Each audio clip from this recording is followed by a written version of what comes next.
स्वागत है स्टूडेंट्स आप सभी लोगों का शरणम का ये डिजिटल प्लेटफॉर्म एफएसओ का सबसे लास्ट लेक्चर। एफएसओ का सबसे लास्ट लेक्चर का मतलब है यूनिट 1 का सबसे लास्ट लेक्चर। टॉपिक आपके सामने दिख रहा होगा स्टूडेंट्स, भारत के उचित भोजन की चुनौतियां, मतलब changes of proper diet in India. मैं पहले ही एक चीज़ क्लियर कर दूं, इसमें से जो क्वेश्चन बनेंगे वो ऑलरेडी मैंने सबसे लास्ट की कुछ 3-4 स्लाइड जो है उसमें मेंशन कर दिए हैं।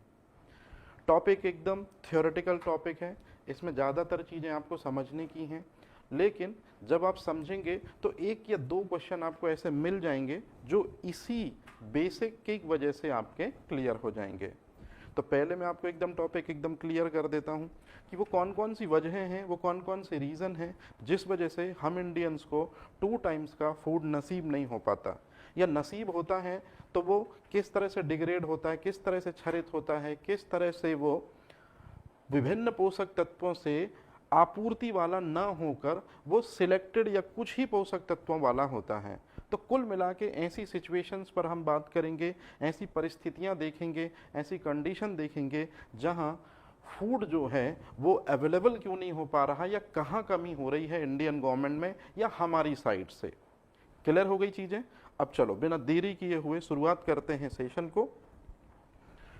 भारत में जो फूड है, स्पेशली फूड का मतलब है आहार, और आहार ऐसा होना चाहिए जिसमें सभी पोषक तत्व जो हैं वो होने चाहिए।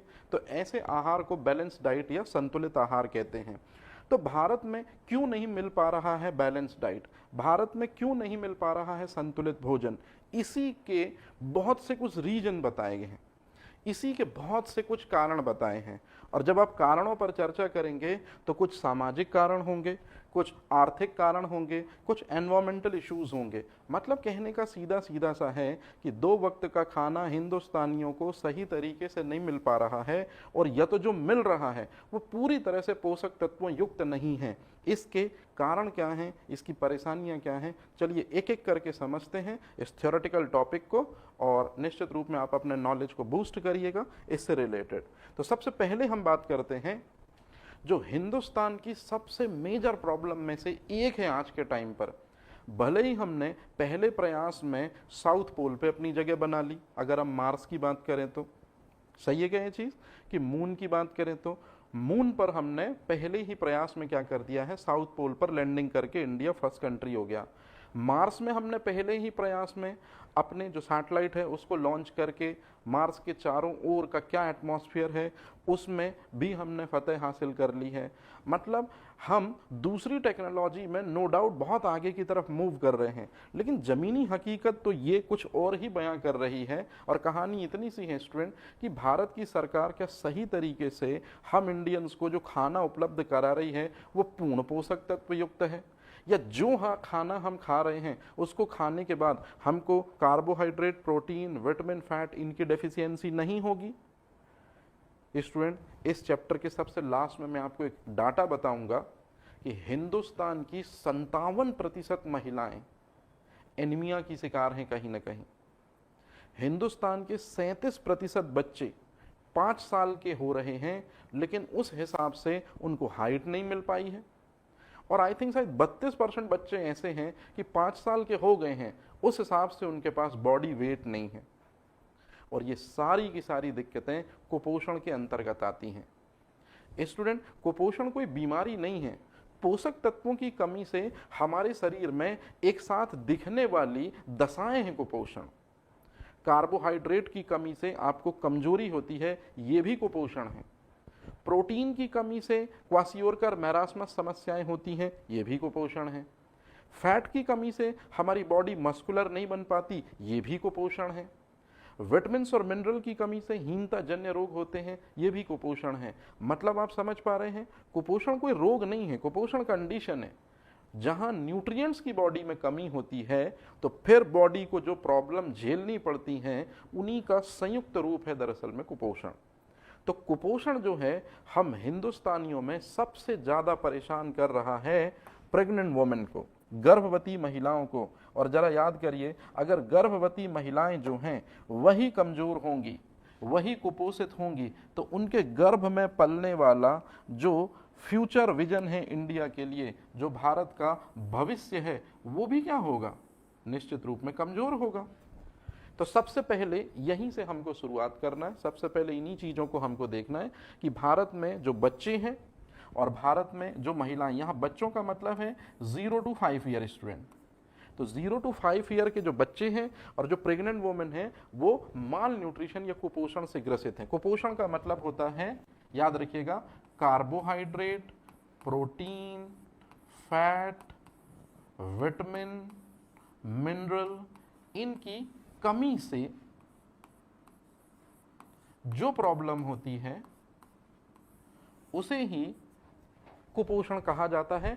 आगे चल के मैं आपको बताऊंगा कुपोषण के 4 मेजर स्टेप्स हैं जिनके बेसिस पर डिसाइड होता है कि कौन कुपोषित है और कौन कुपोषित नहीं है। तो फिलहाल तो आप ये चीज एकदम क्लियर करके रखिए। अब जो डाटा पे हम चल रहे हैं स्टूडेंट, अगर वो आप याद रख सकें, क्योंकि कभी भी भूले भटके वो अगर इस चैप्टर से क्वेश्चन बनाएंगे तो डाटा पे ही बात आएगी और कुछ नहीं, और अगर नहीं आएगी तो किस पे आएगी, मैं आपको आगे समझाता हूँ। 5 साल से कम उम्र के बच्चे जो हैं, ये नंबर जो है ये आपको याद रखना पड़ेगा स्टूडेंट, इसको मैं स्टार लगा दे रहा हूं इसी वजह से। 35% बच्चे जो हैं स्टंटेड हैं। स्टंटेड का मतलब है अविकसित हैं।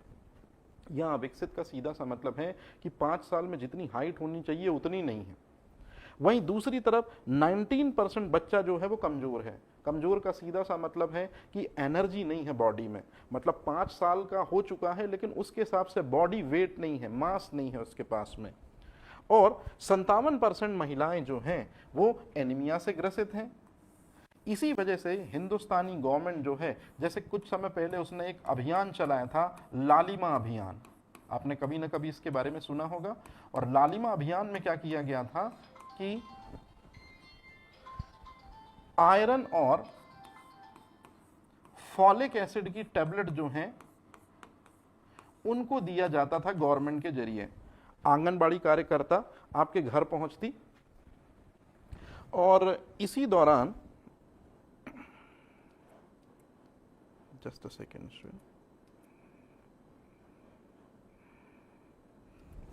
तो आंगनबाड़ी कार्यकर्ता क्या है, आपके घर पहुंचती है, साथ में एएनएम होते हैं। वो देखती है कि महिलाओं की आंख में रेडनेस कम है, खून की कमी है, तो वो आयरन और फॉलिक एसिड की टैबलेट देती है। ये है कहानी स्टूडेंट। वहीं बच्चों का वजन किया जाता है। एक बात मेरी हमेशा याद रखिएगा, ये मैं साइड में लिख रहा हूं स्टूडेंट, आगे चल के आप भी अपनी फैमिली जब बनाएंगे तो आपका जब बच्चा पैदा होगा, अगर उस बच्चे का वेट, उस बच्चे का वजन 2.5 kg से कम है, ये बात याद रखिएगा, ये क्वेश्चन है और ये पैरामीटर मैं नहीं बता रहा हूँ, ये पैरामीटर WHO ने डिसाइड किया है। अगर आपके पैदा हुए बच्चे का वजन 2.5 kg से कम है, इसका मतलब है बच्चा कुपोषित है। ध्यान रखिएगा स्टेटमेंट। तो हिंदुस्तान में ये जो पहला स्टेटमेंट ये बता रहा है कि कुपोषण का नंबर ज़्यादा है, कुपोषण के केस ज़्यादा हैं, महिलाएं ज़्यादा हैं, बच्चे ज़्यादा प्रभावित हैं इनसे। अब इसका सबसे मेजर कारण ये पाया गया है कि हम हिंदुस्तानी सबसे ज़्यादा कुपोषण से जो ग्रसित हैं, उसका सबसे बड़ा रीज़न है कि हम एक ही टाइप का फूड खाते हैं। जैसे आप लोग हॉस्टलर होंगे, जो कभी ना कभी आपने हॉस्टल की लाइफ जी होगी, सुबह दाल चावल, शाम दाल चावल, सुबह दाल चावल, शाम दाल चावल, सुबह सब्जी रोटी, शाम को सब्जी रोटी, मतलब यही डाइट चलती रहती है। अब जरा 2 मिनट आप दिमाग लगाइए, सुबह दाल चावल, शाम को दाल चावल, मतलब कार्बोहाइड्रेट और प्रोटीन के सोर्स आपने लिए सुबह भी शाम भी। क्या आपने विटामिन लिए? क्या आपने मिनरल लिए? क्या आपने फल ली? क्या आपने सब्जी ली? क्या आपने फाइबर लिए? नहीं। तो ग्रेजुएशन और पोस्ट ग्रेजुएशन करने वाला जो लड़का जनरली बाहर रहता है, उसकी बॉडी में बहुत हद तक कम हो जाते हैं विटामिन, मिनरल्स और फाइबर। तो इन 3 की कमी कहीं ना कहीं 4 साल या 5 साल में अपना प्रभाव तो दिखाएगी। मतलब ग्रेजुएशन पढ़ के लड़के को डिग्री जरूर मिल जाती है, लेकिन साथ में गिफ्ट मिलता है और वो गिफ्ट है कुपोषण का। तो हमारी जो लाइफस्टाइल है, अत्यधिक कार्बोहाइड्रेट जैसे चावल और गेहूं, इसका सेवन हम ज़्यादा करते हैं, ये ज़्यादा सेवन करते हैं, तो कहीं ना कहीं हमसे प्रोटीन की डाइट छूट जाती है, फल और सब्जियां छूट जाती हैं, क्योंकि सबसे बेहतर विटामिन किस में है स्टूडेंट? तो सबसे बेहतर विटामिन है फलों में और सब्जियों में। तो फल और सब्जियों में जो विटामिन और मिनरल पाए जाते हैं, और यही जनरली हम इंडियंस क्या करते हैं, कम खाते हैं। तो इस वजह से हमारी जो डाइट हुई, बैलेंस डाइट, वो कैसी हो गई? वो कमजोर पड़ गई। और इस वजह से हम कुपोषण से ग्रसित हो जाते हैं। तो पहला जो आपको ध्यान रखना है कि हिंदुस्तान का जो भोजन व्यवस्था है उसमें सबसे पहली चुनौती जो है वो कुपोषण की है स्टूडेंट। तो कुपोषण कोई रोग नहीं, पोषक तत्वों की कमी का परिणाम है। तो मैं यही लिख दे रहा हूं कि माल न्यूट्रिशन जो है वो न्यूट्रिएंट्स की लैक है, पोषक तत्वों की कमी का परिणाम है।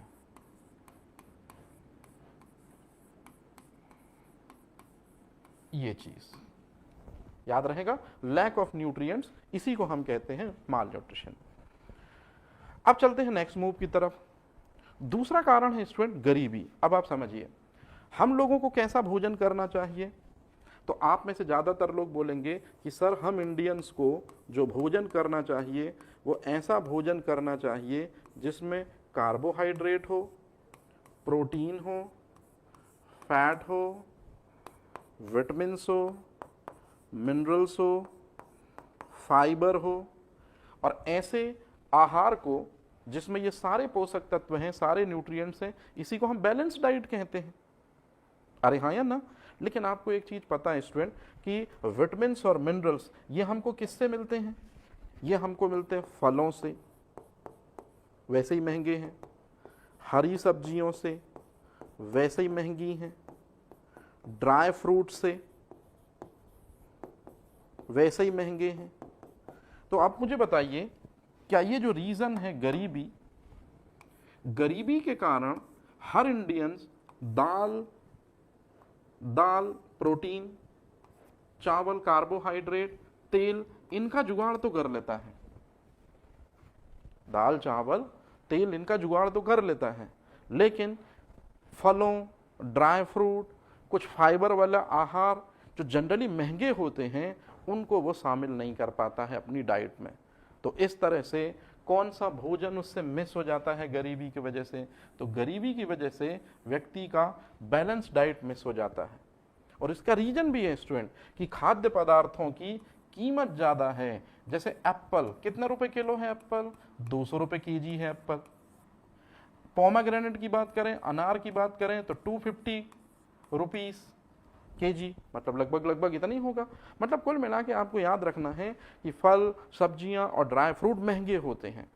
इस वजह से समाज का मध्यम वर्गीय परिवार इनको नहीं खरीद पाता, और नहीं खरीद पाता तो खा नहीं पाएगा, और खा नहीं पाएगा तो पोषण नहीं मिल पाएगा। इतनी सी समस्या है।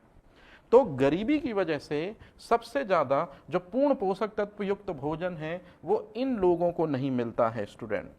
किन लोगों को नहीं मिलता है? जो रूरल एरियाज के लोग होते हैं, जो ग्रामीण परिवेश के लोग होते हैं। लेकिन अर्बन एरिया के लोगों को, शहरी क्षेत्र के लोग थोड़ी बहुत अपनी हेल्थ के लिए कॉन्शियस रहते हैं, हेल्थ के प्रति संवेदनशील रहते हैं, सेंसिटिव रहते हैं। तो वो क्या करते हैं स्टूडेंट कि जो हेल्थ के प्रति संवेदनशील होते हैं या हेल्थ के प्रति जो सेंसिटिव होते हैं शहरी क्षेत्रों के लोग, वो फिर भी फल, फ्रूट, सब्जियां और न्यूट्रिएंट्स वाला फूड को वो क्या करते हैं? वो अपने भोजन में शामिल कर ही लेते हैं। लेकिन ग्रामीण एक बहुत बड़ा मास जो है वो अपनी सिर्फ जरूरतों का भोज्य पदार्थ खा पाता है, ये वाला छोड़ देता है। मतलब और रीजन है गरीबी। तो गरीबी भी दरअसल में एक रीजन है जिस वजह से फूड जो है वो हम तक पहुंचता तो है लेकिन हम सारे संसाधन नहीं जुटा पाते हैं पोषक तत्वों वाले। इसी में एक और चीज मैंने दे दी स्टूडेंट, खाद्य सुरक्षा। खाद्य सुरक्षा का मतलब है कि भोजन जो है वो आप तक पहुंचे, भोजन का सही तरीके से आप यूटिलाइज करें कि भोजन पहुंच तो गया है, अब उसे बर्बाद ना होने दें, आप उसे खराब ना होने दें, उससे स्पॉइल ना होने दें। मतलब जो भोजन आपके सामने रखा है आप उसको सही तरीके से यूज कर लें, यही कहलाती है खाद्य सुरक्षा। तो हिंदुस्तानियों में खाना जब आ जाता है या फल और सब्जियां आ जाती हैं जैसे ग्रामीण परिवेश में, तो हम क्या करते हैं? उसका सही तरीके से रखरखाव नहीं कर पाते हैं। तो जिस वजह से जो फल और सब्जियां हैं या जो अनाज है वो खराब होता है। आपने देखा होगा कि सरकार किसानों से गेहूं खरीद के, चावल खरीद के जो है स्टोर हाउस में रख लेती है, लेकिन कई बार वो स्टोर हाउस इतना लिमिटेड हो जाता है कि अनाज बाहर पड़ा रहता है और जब बारिश गिरती है तो आपने बहुत से ऐसे केस देखे होंगे कि जो सहकारी समितियां होती हैं जहां पर अनाज स्टोर किया जाता है वो क्या हो जाता है स्टूडेंट, वो रखा रखा सड़ जाता है, गल जाता है। मतलब ये भी तो एक तरह से क्या हुआ स्टूडेंट, फूड वेस्टेज ही हुआ, ये भी तो एक तरह से खाद्य अपव्यय ही हुआ। हम उसका ढंग से क्या नहीं कर पाए, स्टोरेज नहीं कर पाए, हम उसका ढंग से भंडारण नहीं कर पाए। और जब हम भंडारण नहीं कर पाए तो आपको एक डाटा बताऊं, आज भी हिंदुस्तान की 20% आवाम भूखी सो रही है। और भूखी सो रही है का मतलब क्या है, यही जो खराब हो रहा है फूड, जो बरसात की वजह से बाहर रखा रखा सड़ गया, चूहों की वजह से वो खराब हो गया, या चूहों के पेट का निवाला बन गया वो, लेकिन हिंदुस्तानियों की थाली तक नहीं पहुंचा, यही कहलाता है फूड लॉस होना। मतलब दूसरा जो पॉइंट है वो है संसाधनों का सही तरीके से रखरखाव ना होना। अब कृषि उपज का मतलब यदि गेहूं या चावल 100% है तो उसमें से लगभग 30 to 40% जो है स्टोरेज में नष्ट हो जाता है, रखने के तौर तरीके में गलती हो जाती है, नमी नहीं देख पाते हैं, है ना, बहुत ज़्यादा दिक्कत परेशानी होती है, भंडारण नहीं कर पाते हैं इस तरह से। और कई बार हम क्या करते हैं, जब उस फूड को प्रसंस्कृत करते हैं, प्रसंस्कृत करने का मतलब होता है स्टूडेंट, जैसे गेहूं आ गया हमारे घरों में, अब बहुत ज़्यादा मात्रा में आ गया तो वो सड़ सकता है, तो गेहूं से हमने क्या किया, पीसा, उसका आटा बना लिया। अब आटे से ब्रेड बना सकते हैं, आटे से सेवई बना सकते हैं, आटे से बिस्किट बना सकते हैं, इसको कहते हैं प्रोसेस करना। तो प्रोसेस करने से जो फूड बना उसी को प्रोसेस फूड कहते हैं। तो प्रोसेस फूड जब बनता है तो उसके पहले जो आटा है, जो प्रोसेस की गई चीज़ है, अगर वही खराब हो जाए, उसमें नमी आ जाए, उसमें माइक्रोबियल ग्रोथ हो जाए, तो ये भी एक बहुत बड़ी चीज़ होती है ना। और सबसे इंपॉर्टेंट चीज़, हमारे इंडिया में अभी भी कोल्ड स्टोरेज की कमी है। हिंदुस्तानियों में स्पेशली ग्रामीण अंचल में फल और सब्जियां तो खूब उपजती हैं, लेकिन फल और सब्जियों में जल की मात्रा अधिक होने से, मैं यहाँ लिख देता हूँ, ये क्वेश्चन है स्टूडेंट, कि जो फल और सब्जियां होती हैं उनमें ये चीज़ ज़्यादा होने से, वाटर का परसेंटेज ज़्यादा होता है, तो वे सड़ जाती हैं, वे गल जाती हैं। ये है स्टूडेंट सच्चाई। तो सब्जियों के खराब होने का कारण क्या है, या फलों के खराब होने का कारण क्या है, एक्सेसिव परसेंटेज ऑफ वाटर, जल का आधिक्य, इसको हम कहते हैं। अब इसके बाद अगले पॉइंट पर हम चलते हैं, और अगला पॉइंट ये है कि population pressure and urbanisation. Population का प्रेशर का मतलब क्या है, आज हिंदुस्तान की जनसंख्या बहुत तेजी से बढ़ रही है, बहुत तेजी से, हमने चाइना को पछाड़ दिया है और हम नंबर 1 पोजीशन पर आ गए हैं। तो जनसंख्या तेजी से बढ़ रही है, तो हमारी मतलब सरकार की और किसानों की विशेष जवाबदारी हो जाती है कि हर बार जो नया बच्चा पैदा हो उसके लिए फूड भी अवेलेबल हो। तो ये एक भारी समस्या है कि हम जनसंख्या तो तेजी से क्या करते जा रहे हैं, बढ़ाते जा रहे हैं, लेकिन क्या किसान अपना दायित्व सही से निर्वहन कर रहे हैं? तो आपको भी पता है कि आज ग्लोबल वार्मिंग, क्लाइमेट चेंज जैसी परेशानियों की वजह से किसान खेती छोड़ रहे हैं, और कहाँ की तरफ शिफ्ट हो रहे हैं स्टूडेंट, वो शिफ्ट हो रहे हैं अपने रोजगार की तरफ, वो शिफ्ट हो रहे हैं कमर्शलाइजेशन की तरफ, औद्योगिकीकरण की तरफ। तो किसान यदि खेती नहीं करेगा तो फिर थाली में अनाज कहाँ से आएगा, सरकार क्या डिस्ट्रीब्यूट करेगी? तो ये भी एक बहुत बड़ी समस्या है कि हम हिंदुस्तानियों का चरघातांकी रूप में बढ़ना, बड़े तेजी से जनसंख्या वृद्धि करना, इसी वजह से जो किसान हैं उनका खेती छोड़ना, और किसानों का यदि खेती छोड़ना तो फिर लोगों की थाली में भोजन ना आ पाना, ये भी एक बहुत बड़ा रीजन है। तो आज के समय पर जनसंख्या वृद्धि जो है ये एक बहुत बड़ा पैरामीटर है खाद्य चुनौती का। तो इतनी जनसंख्या में अगर आपको चाहिए है तो आपको खाद्य उत्पादकता सुनिश्चित करनी होगी। और दूसरी सबसे इंपॉर्टेंट चीज है कि जो आज भी झुग्गी झोपड़ियां हैं स्पेशली शहरी क्षेत्रों में, वहां पर भोजन उपलब्ध कराने की मैं बात ही नहीं कर रहा हूं, पौष्टिक भोजन और ताजा भोजन उपलब्ध कराना यह भी एक बहुत बड़ी समस्या है।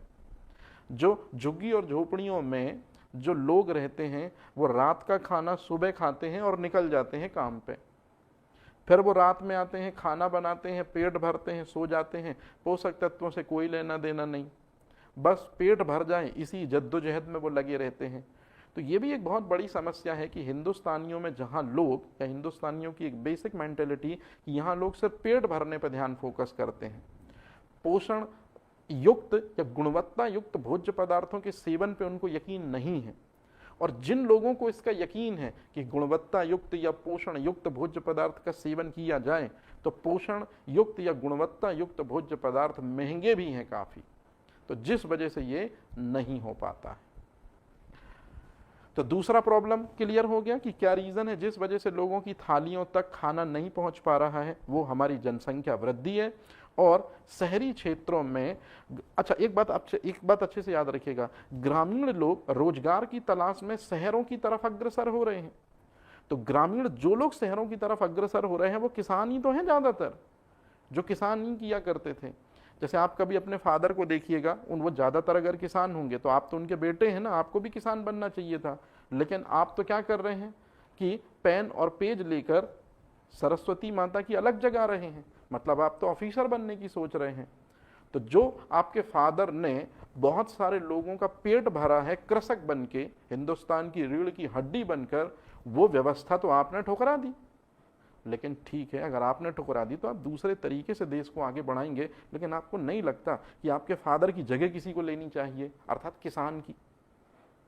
वो जो कृषि कार्य करते थे, अगर आप वहां से हट रहे हैं तो फिर दूसरे किसी को उस जगह पर जाना चाहिए, ताकि और भी बहुत सारे लोगों को या आप जैसे बहुत सारे लोगों का आगे चल के पेट भरता रहे। तो सच्चाई यही है स्टूडेंट कि रोटी आज भी जो मिलेगी वो फील्ड से ही मिलेगी। गूगल या आईटी सेक्टर रोटी नहीं देगा हमको।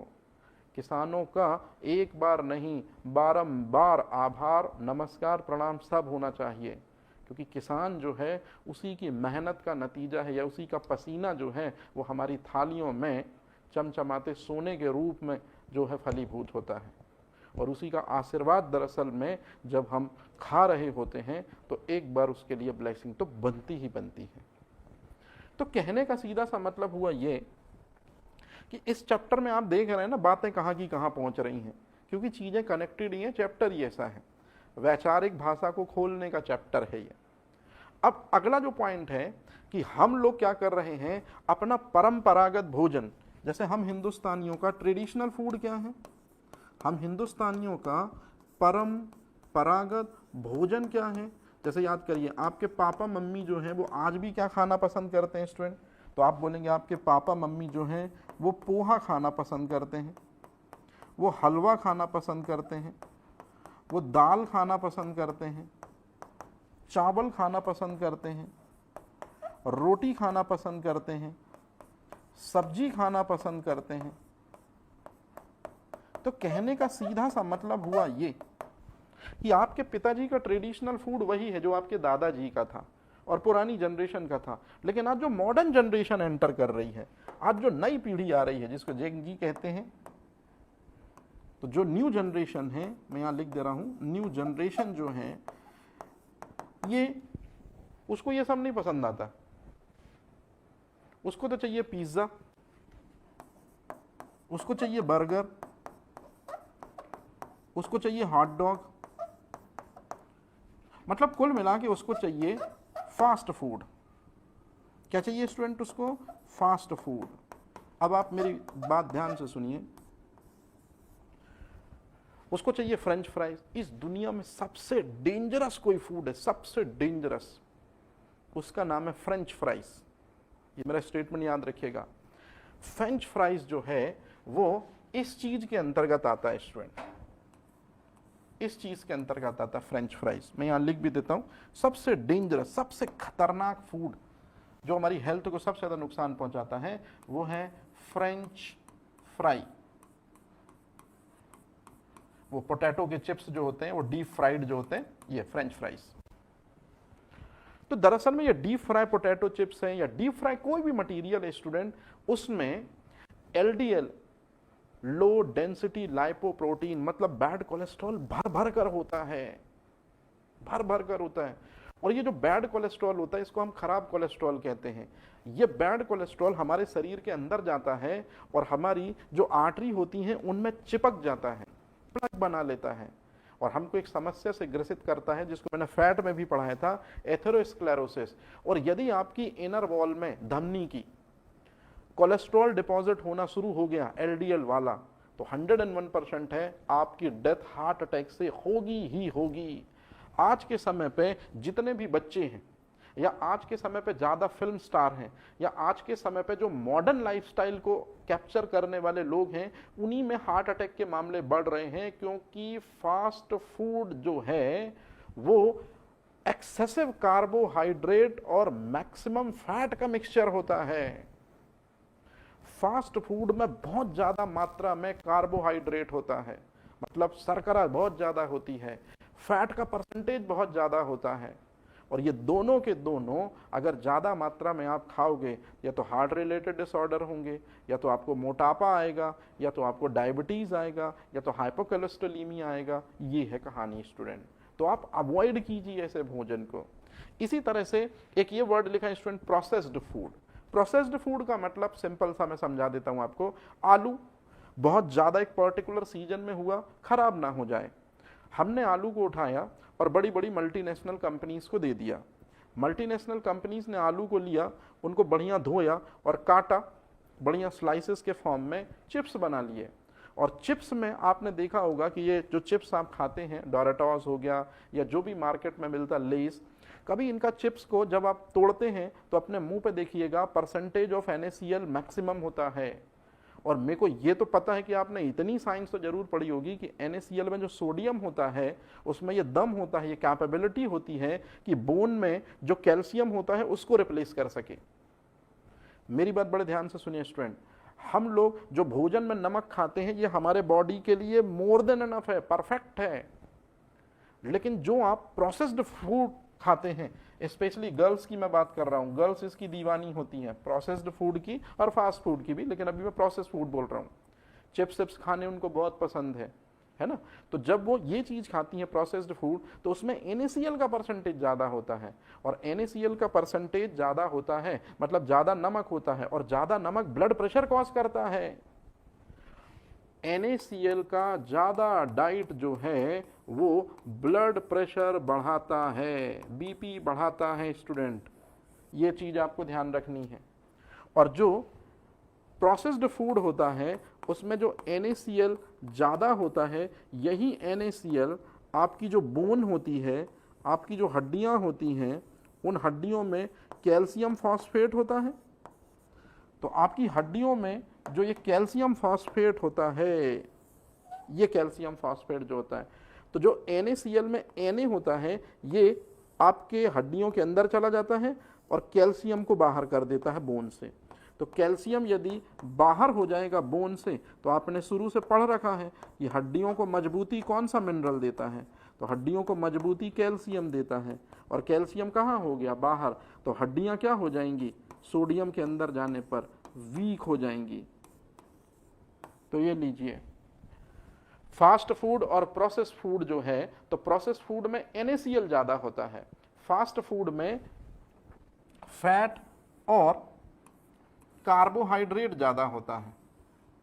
ये ध्यान रखिएगा, मैं यहां पर ऊपर बना भी दे रहा हूं कि प्रोसेस्ड फूड में NaCl ज्यादा होता है, इसका परसेंटेज ज्यादा होता है, और वसा और शर्करा फास्ट फूड में ज्यादा होती है। तो कौन कौन सी समस्याएं पैदा हो रही हैं समझ लीजिए। मतलब एक चीज आप समझिए, मैं फाइनल कंक्लूड कर रहा हूं, यदि आप फ्रेंच फ्राइज खाते हैं स्टूडेंट, तो उसमें कार्बोहाइड्रेट ज्यादा है और फैट ज्यादा है। जैसे ही आपने खाया, अंदर गया फ्रेंच फ्राइज, वो आपके अंदर जाकर बनाता है LDL, लो डेंसिटी लाइपोप्रोटीन, जिसको कहते हैं बैड कोलेस्ट्रॉल। और ये बैड कोलेस्ट्रॉल रक्त में रहता है, बहुत ज्यादा मात्रा में पहुंच जाता है। आपके कुछ निवाले खाने से ही रक्त में बहुत ज्यादा मात्रा में LDL बनने लगता है, या LDL पहुंच जाता है। और ये LDL ज्यादा मात्रा में पहुंच गया ब्लड में, तो एक बीमारी होती है हाइपर कोलेस्ट्रोलीमिया। आप लोग लिपिड का चैप्टर देखिएगा जो मैंने पढ़ाया है। और हाइपर कोलेस्ट्रोलीमिया के बाद जो प्रॉब्लम होती है आपको, वो होती है एथेरोस्क्लेरोसिस, कि जो ये कोलेस्ट्रॉल ज्यादा मात्रा में LDL ये धमनी की आंतरिक सतह पर चिपकने लगता है। और जैसे ही एथेरोस्क्लेरोसिस हुई आपको, कुछ समय बाद आपको हार्ट अटैक आ जाएगा और आपकी डेथ हो जाएगी। इसी समस्या से बचने के लिए कुछ लोग कोलेस्ट्रॉल लोवरिंग एजेंट के रूप में स्टैटिन लेते हैं या एटोरवास्टेटिन लेते हैं। और जिनको हार्ट अटैक होता है, माफी चाहता हूं, हार्ट अटैक के पहले जिनका ब्लड प्रेशर हाई होता है, वो लोग हमेशा लिया करते हैं बीटा ब्लॉकर मेडिसिन, जैसे एटेनोलॉल, प्रोपेनोलॉल वगैरह। तो यदि आप इस तरह की दवाइयां लेते हैं तो आपका ब्लड प्रेशर जो है वो नॉर्मलाइज रहता है। तो आज के समय पे हमारा ट्रेडिशनल फूड हम भूल गए हैं, हम मॉडर्न फूड की तरफ चले आए हैं, और मॉडर्न फूड हमने इस लेवल पर खाना शुरू किया है कि अपनी नस्लों को खोखला करके रख दिया है। तो उम्मीद करते हैं कि पिज्ज़ा, बर्गर, हॉट डॉग, ये जो फास्ट फूड है, ये प्रोसेस फूड है, आप इनसे बचेंगे और अपनी आने वाली जनरेशन को बेहतर करेंगे। अदरवाइज एक खोखला बच्चा खोखला ही स्वर्णिम भारत दे पाएगा, या खोखला बच्चा खोखला भारत ही दे पाएगा, स्वर्णिम भारत की तुलना उससे नहीं की जा सकती। चलते हैं अगले पॉइंट पे, कृषि। हिंदुस्तान की जो कृषि है, इसने भोजन को सभी घरों तक पहुंचाने में बाधक की भूमिका निभाई है। दरअसल में मैं इसलिए कृषि को जवाबदार ठहरा रहा हूं, कृषि भी उत्तरदायी नहीं है इस चीज के लिए। दरअसल में कृषि जिस पर डिपेंडेंट है वो उत्तरदायी है। दरअसल में हिंदुस्तान की जो कृषि है वो based on climate change, monsoon पे बेस है। और मानसून पे बेस होने का सीधा सीधा सा मतलब है स्टूडेंट कि हिंदुस्तान की जो खेती है वो मानसून पे बेस है। और आपको पता है कि बारिश पहले जो 4 महीने गिरती थी तो वो गेहूं और चावल को सफिशिएंट न्यूट्रिशन देती थी, गेहूं और चावल को वो सफिशिएंट मॉइस्चर देती थी, जिस वजह से प्लांट ग्रो अप होता था। अब जब से ये ग्लोबल वार्मिंग की वजह से, क्लाइमेट चेंज की वजह से ग्रीन हाउस गैसों का इमिशन ज़्यादा हुआ है, और ग्रीन हाउस गैसों के ज़्यादा इमिशन की वजह से जो है क्लाइमेट चेंज की वजह से वर्षा के स्वरूप में परिवर्तन आया है। तो आप देख रहे हैं कि 12 महीने में अब 8 महीने तो गर्मी पड़ रही है, और 2 महीने जो है वो पड़ रही है स्टूडेंट, क्या वो पड़ रही है बरसात, और 2 महीने पड़ रही है ठंड। मतलब पूरा का पूरा सीजनल चेंज जो है वो कैसा हो चुका है, वो अनबैलेंस हो चुका है। तो वर्षा जिसको 4 महीने गिरना चाहिए था इंडियन क्लाइमेट के हिसाब से, अब वो गिर रही है सिर्फ 2 महीने। तो खाक कृषि होगी, खाक उपज होगी, खाक पैदावार होगी, खाक किसान जो है वो अनाज को ग्रो अप करेगा, क्योंकि फसलों के राइपनिंग का टाइम ही 4 मंथ होता है, 5 मंथ होता है, और 2 महीने बारिश गिर जाएगी तो फिर किसानों को अलग से वाटर देना होगा। और हिंदुस्तान में वाटर रिसोर्सेज वैसे ही कम है, हिंदुस्तान में सिंचाई के साधनों का वैसे ही अभाव है। मतलब कहानी एकदम क्लियर है कि सिंचाई के साधन वैसे ही नहीं थे, नदियां झीलें जो थीं वो तो थीं, लेकिन जब से ये क्लाइमेट चेंज में टेम्परेचर ने बढ़त ली है, मानो कृषि को सूखे की आड़ में धकेल दिया है। और यदि कृषि पे सूखा पड़ेगा तो आपकी थालियों में भी सूखा पड़ना लाजमी है, मतलब भोजन आपको वहां नहीं दिख पाएगा। तो कृषि जो है, इंडियन कृषि, वो क्लाइमेट पे बेस है, और क्लाइमेट भी फूड प्रोडक्शन को क्या कर रहा है, अफेक्ट करता है। तो ये चीज भी आपको याद रखनी है। आपसे अगर क्वेश्चन पूछा जाएगा कि भोजन को थालियों में पहुंचने से कौन रोक रहा है, तो वो है क्लाइमेट चेंज। और क्लाइमेट चेंज क्यों होता है स्टूडेंट? अच्छा एक बात मेरे को बताइए, आपने अक्सर करके न्यूज़पेपर में सुना होगा क्लाइमेट चेंज और ग्लोबल वार्मिंग, क्या ये दोनों के दोनों सेम होते हैं? बिल्कुल नहीं। मैं क्लू बता रहा हूं, इसको हमेशा याद रखिएगा। जो ग्रीन हाउस गैसें होती हैं ना, ग्रीन हाउस जो गैसें होती हैं, इनका परसेंटेज जब बढ़ता है तो टेम्परेचर इंक्रीज होता है, और जब टेम्परेचर इंक्रीज होता है इसी को कहते हैं स्टूडेंट ग्लोबल वार्मिंग। सो ग्लोबल वार्मिंग का मतलब ही होता है कि टेम्परेचर का इंक्रीज होना, नॉर्मल जो अर्थ का टेम्परेचर है उसका एक्सेस होना। और अब जो बात बोल रहा हूं उसको आपको हमेशा ध्यान रखना होगा। जब भी टेम्परेचर ज़्यादा होता है तो जो हमारे खाद्यान्न फसलें होती हैं, मतलब गेहूं, चावल, ये ज़्यादा टेम्परेचर पर सर्वाइव नहीं कर पाती, इनकी जो प्रोडक्शन है वो अफेक्टेड होती है। तो टेम्परेचर जब भी ज़्यादा होगा तो निश्चित रूप में ग्लोबल वार्मिंग की वजह से गेहूं और चावल, मतलब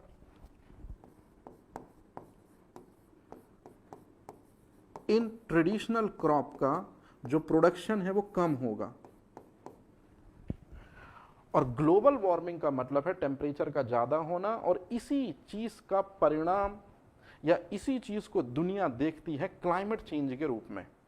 मतलब ग्लोबल वार्मिंग को दुनिया का जो स्वरूप दिखाई देता है, जैसे ग्लोबल वार्मिंग में हम देखते हैं कि टेम्परेचर ज़्यादा होने की वजह से कहीं सूखा पड़ रहा है, कहीं ध्रुवों पर जमी बर्फ पिघल रही है, कभी किसी जगह पर एकदम से क्या आ जा रही है, फ्लड आ जा रही है।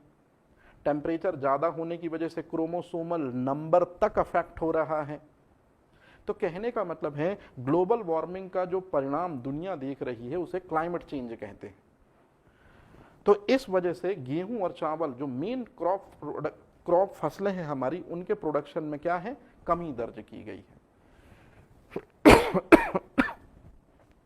दूसरी एक सबसे इंपॉर्टेंट चीज, हिंदुस्तान के 86% जो किसान हैं, इनके पास जो टोटल जमीन है वो एक तो छोटे छोटे छोटे छोटे टुकड़ों में है, और वो टोटल जो मास होता है वो 2 हेक्टेयर से भी कम है। इसको हिंदी में कहते हैं सीमांत जोत। सीमांत जोत का मतलब है कि एक आइडियल उतना फील्ड होना चाहिए क्रॉप प्रोडक्शन के लिए, जिसमें कि जब आप सीड को क्या करें, ग्रो अप करें, तो आपको प्रोडक्टिविटी हाई मिले। लेकिन जब आप फसलों के बीजों को छोटे परिक्षेत्र में बोते हैं तो उस वजह से पैदावार जो है वो कहीं ना कहीं अफेक्ट होती है, कम होती है। इसलिए आपने देखा होगा कि जब बड़े स्केल पर कृषि की जाती है ना, कमर्शियल सेक्टर पर कृषि की जाती है, तो वो छोटे छोटे खेतों की मेड़ जो होती है ना उसको अलग कर लेते हैं। मतलब हिंदुस्तान में 10 खेतों में खेती होती है, इसलिए प्रोडक्शन बहुत कम आता है। और वेस्टर्न कल्चर में अगर 10 खेत होते हैं तो उन 10 खेतों में जो मेड़ होती है उन सबको अलग करके एक बड़ा खेत बना लिया जाता है। और बड़े खेत में अगर प्रोडक्शन होगा तो ऑब्वियसली सी बात है ज़्यादा ही होगा। तो आपको एक सिंपल सा वर्ड, ये डाटा याद रखना है कि हिंदुस्तानियों के पास जो खेत हैं उनमें 2 हेक्टेयर से कम जमीन है उनके पास, और इतने कम छोटे छोटे छोटे छोटे फील्ड में यदि आप एग्रीकल्चर करेंगे तो नो डाउट बेनिफिट तो होगा, लेकिन उतना बेनिफिट नहीं होगा जिससे हिंदुस्तानियों की भूख, स्पेशली 2 टाइम की और वो भी थाली की, शांत की जा सके। तो ये भी एक बहुत बड़ा रीज़न है स्टूडेंट।